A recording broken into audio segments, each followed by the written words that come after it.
For most kids growing up on Detroit's east side, dreams didn't make it past the cracked sidewalks. You learned early what the world expected of you, which was nothing. You learned to keep your head down, to stretch a dollar until it begged for mercy, and to stop expecting birthdays to come with cake. Ethan Brooks learned all of that before he was 10. He lived with his mother, Denise, in a one-bedroom apartment where the wallpaper peeled like old skin and the heater coughed more than it worked. Every night, at exactly 2 a.m., he'd hear the soft click of the front door. That was his mother coming home from her janitor's shift, shoes soaked, fingers raw, whispering, "Sorry, baby, go back to sleep." But Ethan never slept. He stayed awake long enough to hear her voice, just to make sure she made it home alive. The apartment walls were paper thin. You could hear the neighbors argue, make up, or sometimes cry. Ethan didn't mind the noise. Silence scared him more. Silence meant his dad wasn't coming back. The man had left one morning when Ethan was 4, taking his work boots and leaving behind an empty chair at the dinner table. His mother never badmouthed him, but she carried the absence like a weight pressed into her spine. Books became Ethan's escape. Torn paperbacks from the church donation box. Manuals, dictionaries, even old phone books, anything with words on it. He taught himself to read before kindergarten. By 10, he was fixing radios for neighbors to buy used textbooks. He didn't just want to be smart. He had to be. At school, teachers called him the quiet one. But quiet didn't mean idle. While other kids played basketball, Ethan studied under the flickering streetlights, pages balanced on his knees, hands numb from the cold. When classmates got suspended, he volunteered in the principal's office to avoid being sent home to an empty apartment. Once, he overheard 2 guidance counselors whispering near the vending machine. Kids like him don't make it out. He never forgot that. Ethan didn't dream of being rich. He dreamed of not being afraid when the rent notice came. He dreamed of never again handing in lunch vouchers instead of cash. Then one afternoon, when a mailman dropped off a thick white envelope stamped with gold, his hand shook so badly he almost tore it in half. Inside was a letter that began, "Congratulations. Welcome to Ivy League University." He didn't scream. He didn't cry. He just sat on the edge of his twin bed, stared at the paper, and whispered, "Mom, we made it." But his mother wasn't there to hear it. She was still mopping hospital floors under fluorescent lights, cleaning up after people who'd never know her name. That night, Ethan left the envelope on the kitchen table with a note. "I'll make this count. I promise." When the local news picked up the story, "Detroit teen defies poverty, heads to Ivy League on full ride," the neighborhood cheered. For once, his block had a headline that wasn't about arrests or evictions. But once you get to Harvard, Princeton, Yale, whatever dream you call it, the struggle doesn't end. It just gets quieter, more expensive, and lonelier. Ethan juggled 3 part-time jobs, cleaning dorm bathrooms before dawn, shelving books at the library, and delivering groceries for professors who never remembered his name. Some nights, he skipped dinner to afford textbooks. Other nights, he skipped sleep entirely. He never complained. He didn't know how. When people asked what success felt like, he'd smile and say, "Like running uphill." And then, halfway through his junior year, something changed. A campus flyer caught his eye, Student Companions Program. Earn $15 per hour assisting local seniors. It wasn't glamorous, but $15 an hour was more than he'd ever made. He filled out the form, thinking it would be just another job, maybe help an old man with groceries or read to someone in hospice. Instead, the program matched him with a woman named Margaret Whitfield, age 72. Widow of a media mogul, reclusive, living on a private estate in Cape Haven, Massachusetts. The description said, requires help with errands, companionship, light maintenance. Ethan didn't know that the drive to that oceanside mansion would be the last time he felt truly in control of his life. As he stood at the rust-black iron gates, suitcase in one hand, letter of introduction in the other, he looked up at the towering Whitfield estate. Gray stone, ivy climbing the walls, the Atlantic wind howling through the trees. He took a breath that tasted like salt and fear. In the distance, a woman's silhouette appeared at the balcony, thin, elegant, still. That was the first time Ethan Brooks saw Margaret Whitfield, and though he didn't know it yet, Within 2 days, her name would be carved into a headline that would change his life forever. The Whitfield estate sat on a lonely cliff outside Cape Haven, the kind of place where silence had its own echo. Wind rolled off the Atlantic, rattling the windows of a house built for someone who once wanted to be seen. Now it stood half empty, draped in dust and memories. When Ethan Brooks first stepped inside, he felt small. The foyer ceiling arched 30 feet high. A grand piano sat untouched beneath a sheet, and portraits of people who all had the same blue eyes stared down at him from the walls. Somewhere in that vast quiet, a clock ticked, steady, stubborn, alive. Then he heard her voice. "You must be Mr. Brooks," she said, appearing at the top of the stairs. Margaret Whitfield was thinner than her reputation, her white hair pinned into a tidy knot, skin like porcelain that had forgotten the sun. She wore a pale gray cardigan, pearl earrings, and an expression that didn't quite know whether to smile. "Just Ethan, ma'am," he said softly. She studied him for a long moment. "Harvard, right?" He nodded. "Then I'll call you Mr. Ivy League," she replied, the corner of her mouth curving up. It was the closest thing to a joke the house had heard in years. For the first few weeks, Ethan did what the program required. He stocked the pantry, ran errands, sorted bills, fixed the old printer that hadn't worked since 2009. Margaret paid him in crisp checks that smelled faintly of lavender. But it wasn't the chores that kept him coming back. It was the quiet conversations that started to fill the air between them. At first, they talked about small things. Weather, books, the ocean. But slowly, the walls began to loosen their grip on her. She told him her husband, Charles Whitfield, had been one of the most powerful media moguls on the East Coast. He loved headlines, she said one afternoon, stirring sugar into her tea. "I love peace. We never met in the middle." Her eyes drifted toward a painting above the fireplace. A younger version of herself, standing beside a tall man with perfect posture and a politician's smile. "Do you miss him?" Ethan asked. Margaret smiled faintly. "I miss the person I thought he was." That was the first time Ethan saw the loneliness beneath her grace. Her children were rarely mentioned. When they were, her voice hardened like winter glass. "My sons call when their lawyers remind them," she said once. "My daughter writes only when she needs to feel generous." Ethan didn't know what to say, so he did what he always did best. He listened. It was during a late autumn storm that something between them quietly shifted. The wind howled through the estate, and the power blinked out. Ethan found her in the study, lighting a single candle. "Don't go," she said, not like an order, more like a plea. "Just sit with me a while." They sat on the floor, backs against shelves filled with first-edition novels and forgotten awards. Rain hammered the windows. Lightning painted the room silver. She told him about her first date with Charles, how he spilled red wine on her dress and sent 20 bouquets of white roses to apologize. "I should have left then," she said with a bitter laugh. Charm grows old when it forgets to listen. Ethan told her about his mother, how she hummed Billie Holiday while scrubbing bathtubs, how she'd say, "If you can't afford peace, find quiet." Margaret closed her eyes. "You remind me of her," she whispered. They didn't speak for a long time after that. Just sat there, two people from different worlds, bound by the same kind of loneliness. When the lights finally came back on, she looked different. Not younger, not happier, just less alone. The next week, she gave him a gift. A small framed photo of herself as a young mother, holding a baby boy. "My firstborn," she said softly. "He died before his second birthday." Ethan didn't know what to say, so he didn't. "I don't show this to people," she continued. "Not even my other children. They think I've forgotten, but I just learned to pretend." She placed a frame in his hands. "You feel like a second chance." That night, Ethan stared at the photo long after he got back to his dorm.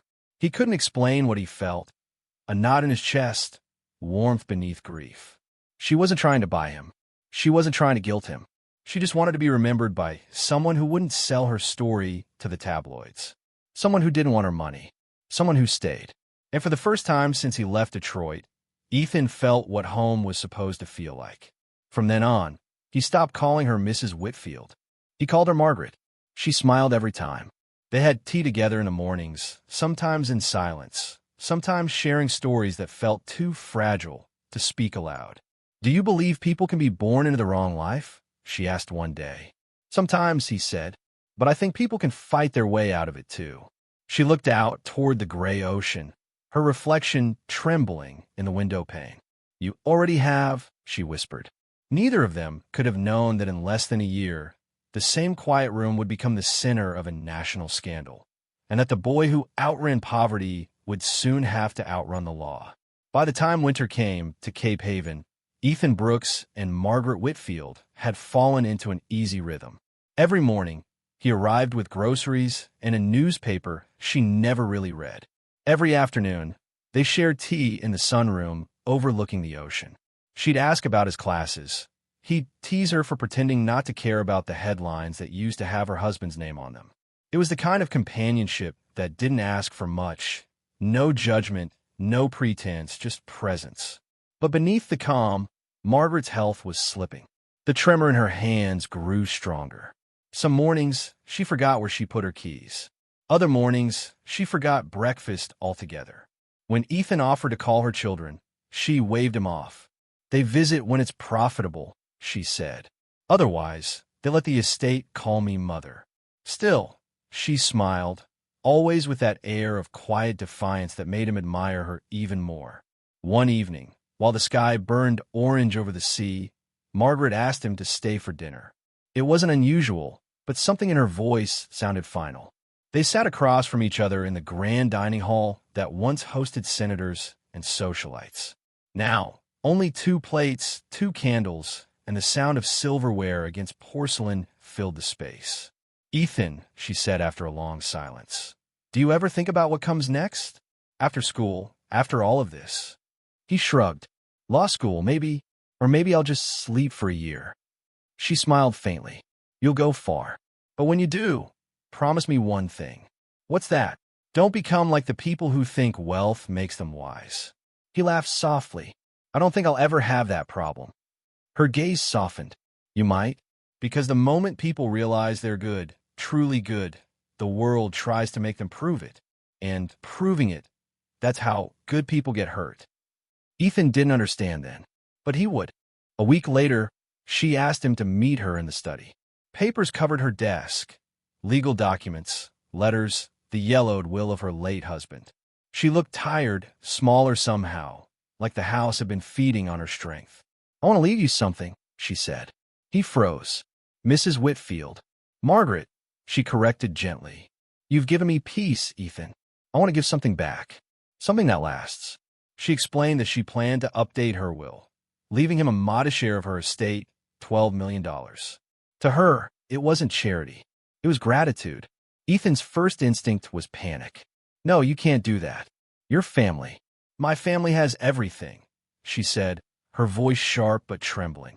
"What they don't have is decency. And that's what I see in you." He stood there, heart pounding. "This could ruin me.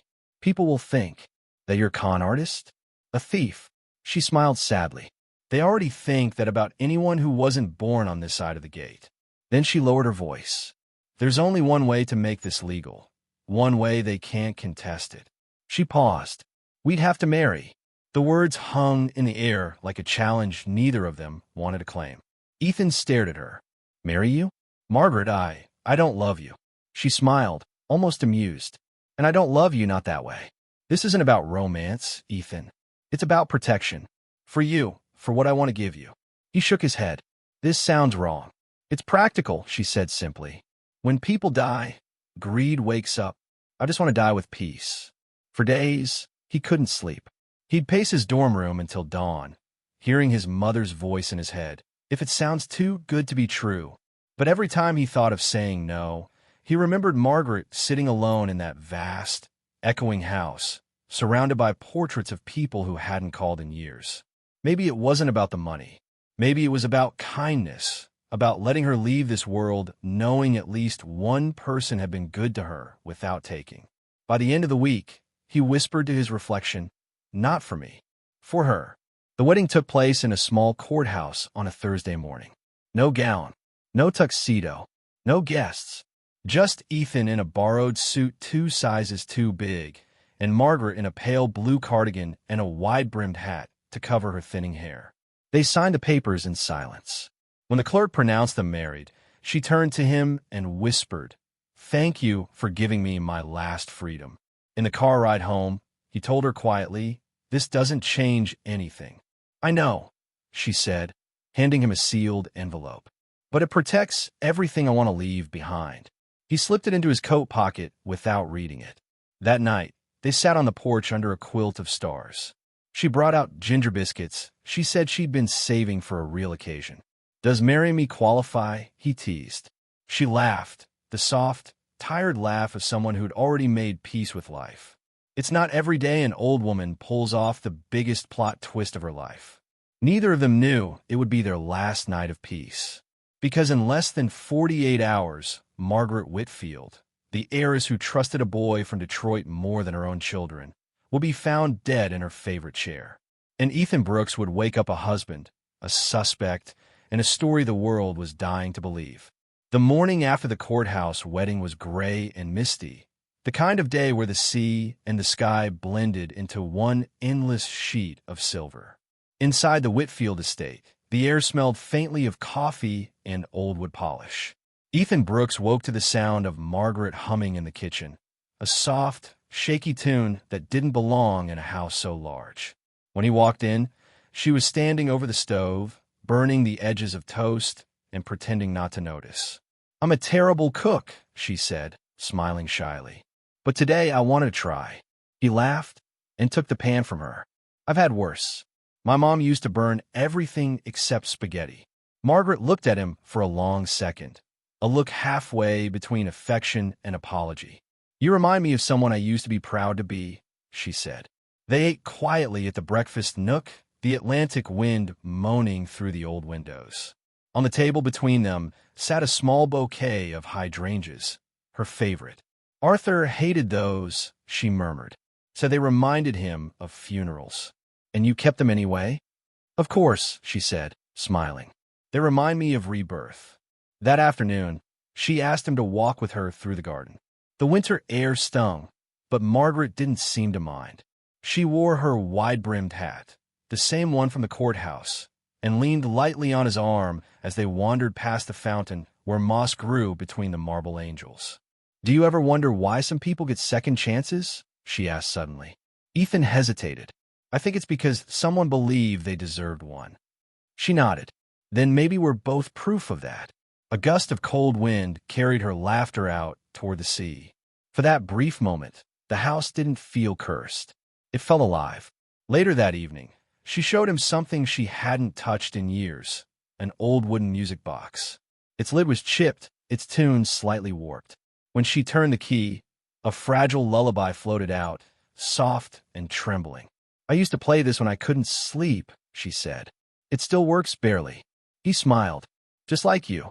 She laughed, the sound echoing off the walls. "Exactly like me." Ethan noticed her hands shaking as she closed the lid, the tremor more pronounced than usual. She saw him looking. "I'm fine," she said quickly. "Old age is just the body reminding you it's temporary." He didn't press, but something about her tone, the distant certainty, made his chest tighten. That night, they sat on the porch again, bundled in blankets. The moonlight turned the ocean into liquid steel. Margaret leaned her head on his shoulder, not romantically, just gently, like someone finally at peace. "You were the first person in years who didn't look at me like a burden," she whispered. "Or a bank account." Ethan swallowed hard. "You don't have to thank me for that." "Oh, but I do," she said, voice softening.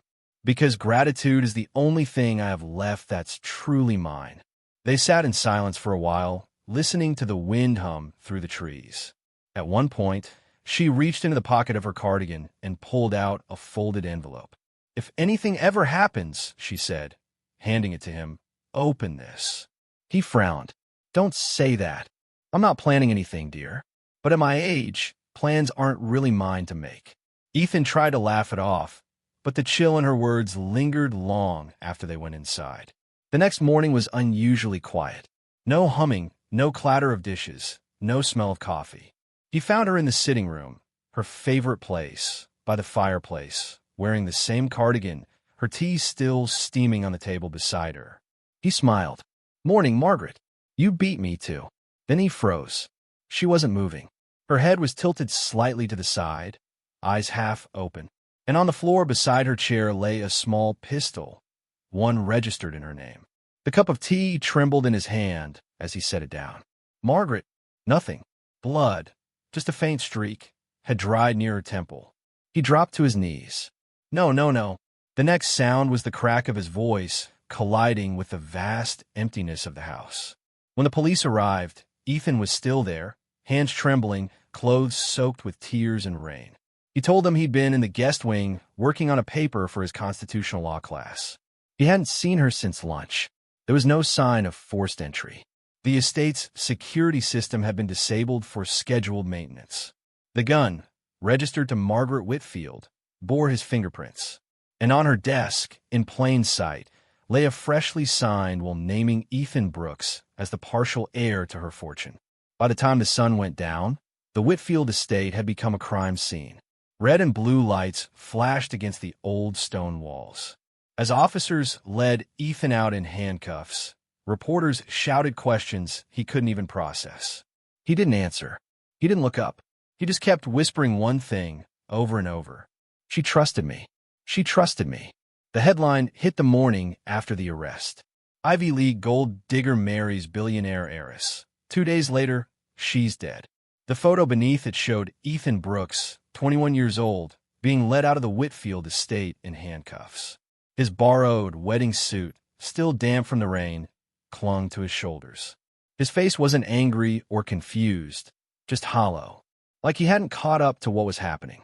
By noon, every major news outlet had picked up the story. The details were too irresistible. The poor scholarship kid, the rich widow, the suspicious will, the dead body. It had everything: scandal, money, and a villain the public could understand. Cable news anchors called it a modern-day con. Commentators debated whether he was a manipulator or a victim. But it didn't matter what anyone said. The story had already chosen its monster. When Ethan sat in the county jail, his public defender, a man named Alan Pierce, weary-eyed and overworked, told him flatly, "They're calling you the Harvard husband. Your front-page news." "I didn't do this," Ethan said quietly. Pierce sighed. "Doesn't matter right now. The public thinks you did. The prosecution will make sure the jury does too." And they did. At the arraignment, Andrew Whitfield, Margaret's eldest son, stood in front of the courthouse, surrounded by reporters and family attorneys. His voice cracked on cue as he demanded justice. "My mother was manipulated," he said, "taken advantage of by someone who saw her loneliness as a paycheck. He married her for money, then killed her to get it. The crowd ate it up. A grieving son, a betrayed family, a poor kid who flew too close to wealth and burned." Inside, Ethan sat silently as prosecutors painted him as a calculating predator. They described how he had wormed his way into the Whitfield family, exploited Margaret's declining health, and orchestrated a premeditated act of greed. The evidence, they said, spoke for itself. His fingerprints on the gun, his presence in the house, a new will signed 2 days before her death, a marriage that shocked everyone, except apparently him. The jury didn't need convincing. The defense tried to fight back. Pierce requested the court unseal Margaret's psychiatric evaluations, emails, and private correspondence with her lawyers, documents that might prove she'd made her decision knowingly, even defiantly. But the Whitfield estate fought it, claiming family privacy. The judge sided with the family. That decision gutted the defense. Without those records, there was no way to prove Margaret had made the marriage her idea. The prosecution leaned on what they had: perception. They played video of Ethan at the courthouse. No smile, no emotion, marrying a 72-year-old woman. "You see," the lead prosecutor said. "Cold, detached, transactional, just like the crime itself." The trial became theater. Reporters camped outside the courthouse. Talk shows speculated about what kind of young man could fake affection for an old woman. Social media turned him into a meme. Hashtag Gold Digger Scholar trended for days. Ethan's side had no voice, no family in the gallery, no lawyer with charisma, just the truth, and no one wanted to hear it. When he tried to take the stand, Pierce stopped him. "They already think you're guilty," he said. "Don't give them your voice to twist." So he stayed silent. Every night, the news showed clips of Andrew looking somber in a designer suit, hand resting dramatically on his late mother's photo. No one asked where he was the night she died. No one mentioned that he tried to challenge her years before. The prosecution didn't need facts. They had a story that sold. When the jury retired to deliberate, Ethan sat at the defense table, staring at the floor. It took them less than 6 hours.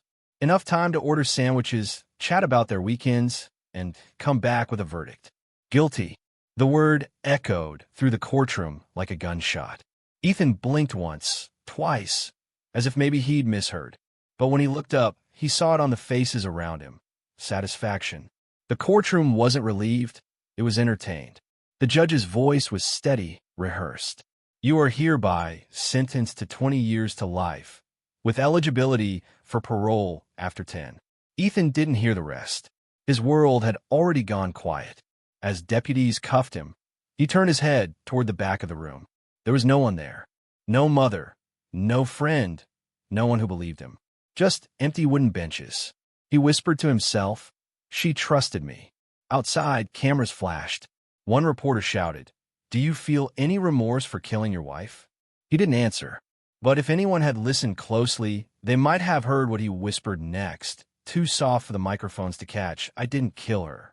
That night, while the country devoured headlines about the Harvard husband killer, Ethan was processed into state prison. During intake, a guard glanced at his file and said without malice, "First time?" Ethan nodded. The guard's expression softened. "Then you'll learn quick. The innocent ones always do." And somewhere beyond the cameras, beyond the marble halls of justice, Andrew Whitfield raised a glass of champagne to the victory he'd bought with lies. But what no one knew yet, not the court, not the press, not even Ethan, was that the story wasn't over. Because truth has a way of surviving, even in the dark. And one day, someone would come looking for it. Prison didn't feel like punishment at first. It felt like erasure. Ethan Brooks arrived at the Massachusetts State Correctional Facility with a paper bag of belongings and a number that replaced his name. They took his fingerprints, his shoes, and the last trace of the person he used to be. The first night, he lay on a thin cot, staring at the ceiling that hummed with fluorescent light. Somewhere down the hall, someone cried. Somewhere else, someone laughed. But it was the silence between those sounds that broke him. The same silence that used to comfort him back in Margaret's house. Now it just meant he was alone. The guards called him the Harvard husband, some with mockery, others with curiosity. The inmates had another name for him, the widow killer. In a place where everyone claimed innocence, Ethan's story was too unbelievable to earn sympathy. A poor kid marries a billionaire, and 2 days later she's dead? It sounded like a bad movie even he wouldn't believe. He stopped trying to explain himself. Words had betrayed him once already. So he did what he'd always done best. He kept his head down and worked. He volunteered in the prison library, shelving torn paperbacks and scanning dusty law manuals, hoping somewhere in the fine print there was a way out. Every night, he read until his eyes ached. Criminal appeals, procedural motions, civil statutes. None of it mattered. The system had already written his story. 6 months after his sentencing, a guard slid a folded newspaper under his cell door. It wasn't the news that mattered. It was the small obituary printed near the bottom corner. Denise Brooks, 58, passed away after a sudden stroke. No funeral notice. No family left. Just that. Ethan read the line until the paper tore in his hands. His mother, the woman who mopped hospital floors so he could chase dreams, had died believing her son was a murderer. He didn't cry that night. Not yet. That came later, weeks later, when another inmate cracked a joke at lunch. So what was it like? With the old lady, the table laughed. Ethan didn't move. He just stared at the concrete until the noise blurred. That night, when the lights went out, he cried quietly into his pillow, the way children do when they finally realize no one's coming to save them. Years passed, but time didn't move forward in prison. It circled. Same meals, same routine, same four walls. Some days, Ethan imagined himself back in Detroit. The hum of the refrigerator, the smell of coffee his mom never finished. Other days, he remembered Margaret's voice saying, "You remind me of someone I used to be proud to be." That memory was both a comfort and a curse. Once, during a power outage, the entire cell block went dark. Total silence. Ethan sat up and whispered her name. Just once. And for a reason he couldn't explain, the darkness didn't scare him. It felt familiar, like she was there. One afternoon, an older inmate named Rico sat beside him in the yard. Tattoos crawled up his neck, and his eyes looked like they'd seen too many lifetimes. "You're the Harvard kid, right?" Rico asked. Ethan nodded. Rico lit a cigarette, hand trembling. "Don't try to prove anything in here. Not your innocence, not your smarts. Just survive." It was the first advice that made sense. By the 5th year, Ethan stopped keeping track of time. He measured life by the number of books he'd read and the letters he didn't send. Letters to the judge, to the jury, to Margaret. "You believed in me, and I couldn't protect you. They said I killed you, but I didn't even hear the shot." He stopped signing them after a while. Names didn't mean much in a place where everyone was a story no one cared to read. In his 10th year, something inside him shifted. The bitterness that had once filled him was replaced by a numb kind of acceptance. He started mentoring younger inmates in the library, helping them write appeals and letters home. He didn't expect redemption, just something to keep his hands busy. He'd look at the rows of law books, all those pages promising justice, and think, so much paper, so little truth. The guard said he was quiet, polite, easy to manage. They had no idea how loud his thoughts still were. And yet, even in that silence, the world outside hadn't completely forgotten him. One night, while Ethan sorted legal forms under flickering lights, a guard approached his cell and said, "You've got mail." It wasn't from family. It wasn't from lawyers. It was from someone he'd never met, Sophie Delgado, an investigative journalist known for reopening forgotten cases. The letter was short, written in sharp, confident handwriting. "Mr. Brooks, I've been looking into your case. There are things that don't add up. If you're willing to talk, I'm willing to listen." Ethan stared at the letter for a long time, afraid to hope. Because hope, he'd learned, could be the cruelest kind of cell, invisible but harder to escape. He folded the paper carefully and whispered, "Margaret, maybe someone's finally listening." In a world that had already decided Ethan Brooks was guilty, Sophie Delgado was the first person to ask what if he wasn't. At 58, she'd built her reputation the hard way, from crime reporter to investigative podcaster, exposing wrongful convictions that polite society preferred to forget. She had a rule: every story that's too neat probably hides a mess. And the Whitfield case was a masterpiece of neatness. The marriage, the will, the fingerprints, the motive, all lined up too perfectly for real life. Sophie found Ethan's story while researching a separate piece on judicial bias in high-profile cases. Buried in an old trial transcript, she noticed something strange: a missing set of estate records marked confidential at family request. She sent a public records request. It was denied. She asked again. Denied. Then she got an anonymous email from a former paralegal at the Whitfield estate law firm.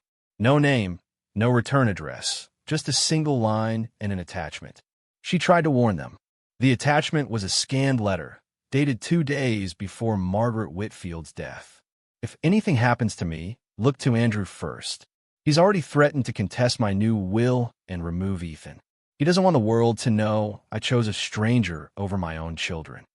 The letter had never been presented in court, never logged as evidence, never even mentioned in discovery. Someone had buried it. And Sophie, who had spent 30 years unearthing buried truths, wasn't about to let it stay that way. Back in prison, Ethan hadn't heard a human voice outside of routine commands in months. Hands up, count time, lights out. So when the guard told him he had a visitor, he assumed it was a mistake. "Civilian visit," the guard repeated. "You want it or not?" Ethan hesitated. Civilian visits were rare and almost never good news. But when he stepped into the visitation room, he saw a woman sitting across the glass divider. Gray trench coat, glasses, a leather notebook in her lap. Her expression wasn't pity. It was focus. She looked up. "Mr. Brooks?" He nodded slowly. "My name's Sophie Delgado. I'm an investigative journalist. I think there's more to your case than the court let in." Ethan leaned closer. You're the first person to say that in 11 years. Her voice lowered. Then let's start with this. She slid a photocopy of Margaret's letter against the glass. Ethan's hands trembled as he read the familiar handwriting. He could barely breathe when he reached the line. Look to Andrew first. His voice cracked. She wrote this. Yes, Sophie said, and it never made it into evidence. He pressed his hand against the glass. They called her senile, said she was confused. Then let's prove she wasn't.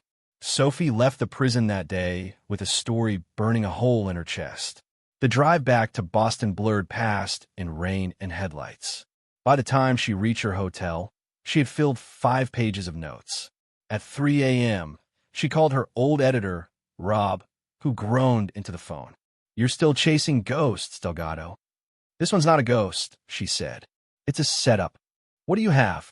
A missing letter, sealed records, and a son who's been very good at hiding behind grief. He sighed.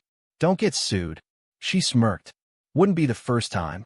Over the next few weeks, Sophie pieced together what the prosecution had conveniently ignored. First, she obtained internal IT logs from Whitfield Security, the private company managing the estate surveillance. On the afternoon of Margaret's death, someone had manually disabled the cameras. The user login? On 1978, Andrew Whitfield's birth year. Second, she tracked down a retired housekeeper who'd worked for the Whitfields for 20 years. The woman, now living in Arizona, spoke only off record. Ms. Margaret was scared before she died, she whispered over the phone. Said her son was coming to talk sense into her about the will. Next day, she had a bruise on her wrist. Told me she slipped. The housekeeper said she'd told the lawyers, but no one ever followed up. Third, Sophie petitioned for the physical evidence to be re-examined using new forensic technology, advanced sweat pore mapping that could detect latent fingerprints invisible to the naked eye. The results changed everything. On the gun's trigger, a partial print surfaced, not belonging to Ethan Brooks. The match? Andrew Whitfield. When Sophie brought the findings to the Innocence Project, the director called it one of the clearest examples of prosecutorial negligence we've seen in years. They filed an emergency motion for retrial. 2 weeks later, a guard appeared at Ethan's cell again. You got visitors. Same knock, same line. But this time when he stepped out, there were 3 people waiting, Sophie, an attorney from the Innocence Project, and a court order in hand. Mr. Brooks, the attorney said, your case is being reopened. Ethan didn't speak.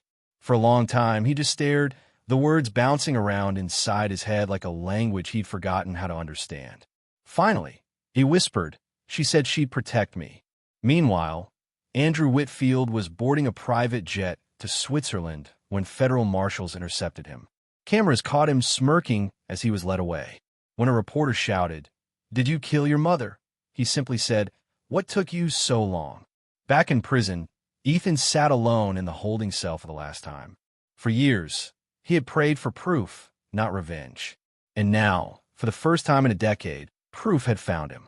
He closed his eyes, pressed his palms together, and whispered the same words he once said on Margaret's porch. Thank you for trusting me. Because now, someone finally trusted him back.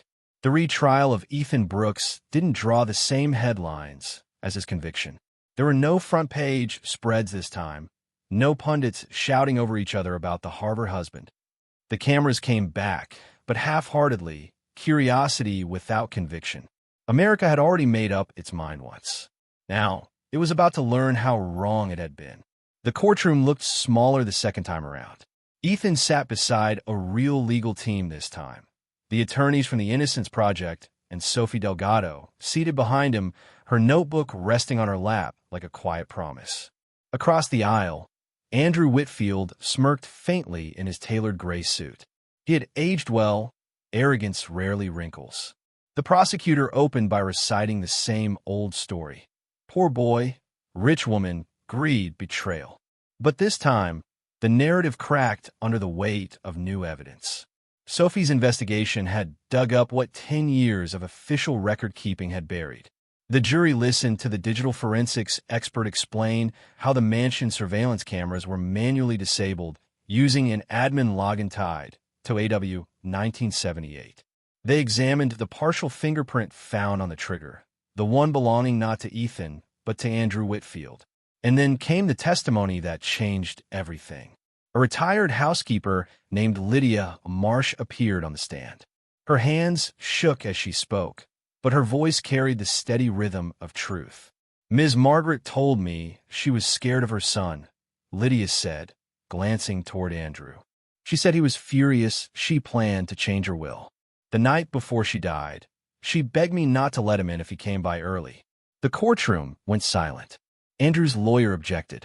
The judge overruled. Lydia continued, eyes wet. I told her to call the police, but she said, "It's family. I'll handle it." The defense rested its case by replaying the single piece of evidence the first jury had never seen, Margaret Whitfield's handwritten letter. "If anything happens to me, look to Andrew first." The judge read it aloud, her voice steady but heavy. It wasn't a confession. It wasn't forensic, but it was human, and that made it powerful. When closing arguments ended, Ethan didn't dare look at the jury. He had already lived through the sound of that word once, guilty. He wasn't sure he could survive it again. Hours passed. The jury deliberated through the night.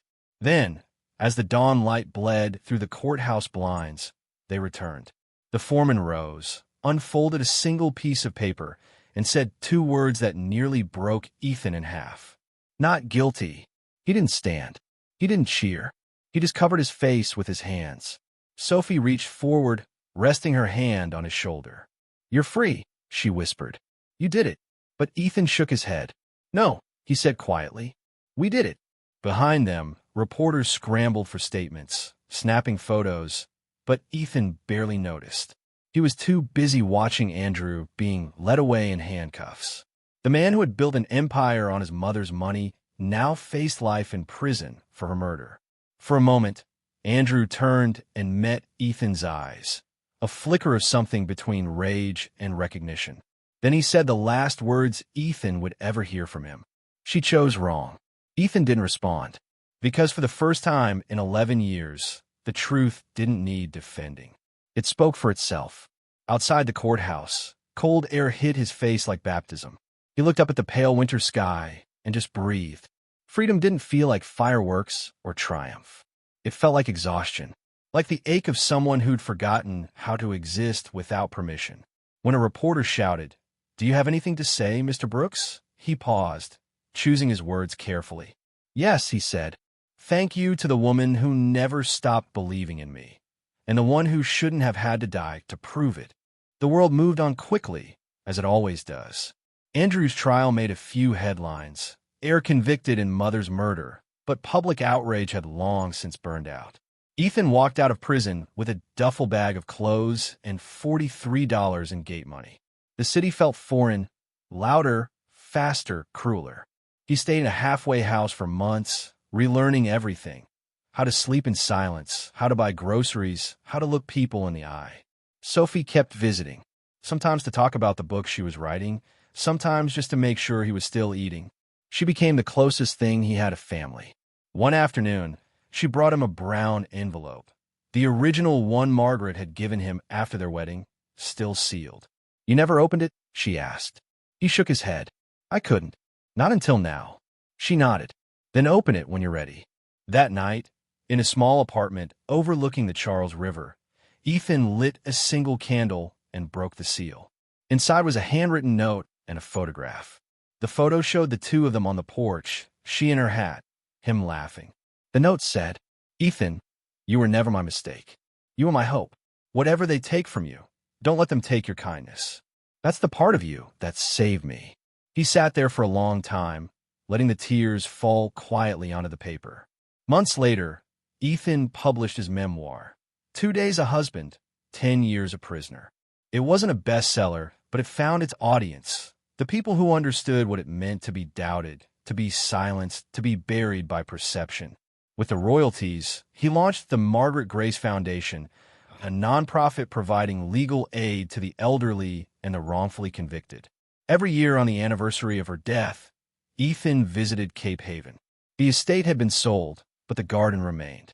He'd stand by the hydrangeas she loved and leave a single white bloom on the soil. Sometimes he'd speak to the wind. Other times, he'd just listen. The last entry in Sophie Delgado's podcast about the case ends with her voice, soft but resolute. The story of Ethan Brooks isn't about greed or tragedy. It's about endurance, the kind that outlasts lies, prisons, and time itself. And in the quiet spaces of truth, you realize something remarkable. Justice may be delayed, but innocence never dies. As the credits roll on his story, we see Ethan standing at the edge of the Atlantic, coat flapping in the wind, eyes closed against the spray. The same sea that once witnessed his fall now witnessed his freedom. He whispers, "You can rest now, Margaret. I kept my promise." And with that, he turns, walking back toward the life he's still learning to live. One step, one breath, one second chance at a time.